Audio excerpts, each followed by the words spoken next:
Hello! In front of me I have Redmi Smart Band 2 and I'm gonna show you how to change the screen timeout duration on this Smart Band. Basically how quickly the screen turns off after you stop using the Smart Band. First we need to wake up the screen on our Smart Band and you can do it by tapping on it. Once you wake up the screen, you should see the current watch face, the home screen, and you can swipe up on this screen to open the menu like this. Then scroll through the menu and find the settings icon. And once you find it, tap on it to enter the settings. In settings, select the display option and then tap on auto lock. And here we can select one of the durations, and we have 5 seconds, 10 seconds, 20 seconds, 30 seconds, 1 minute and 5 minutes. Select the one you like, for example 10 seconds, and then you can swipe right on the screen to go back to watch face.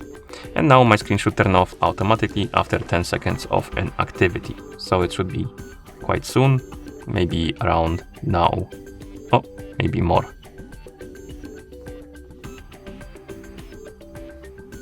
And hello, please turn off. Okay, now it turned off. Okay, and that's how you change the screen timeout duration on this Smart Band. Thank you for watching. If you found this video helpful, please consider subscribing to our channel and leaving the like on the video.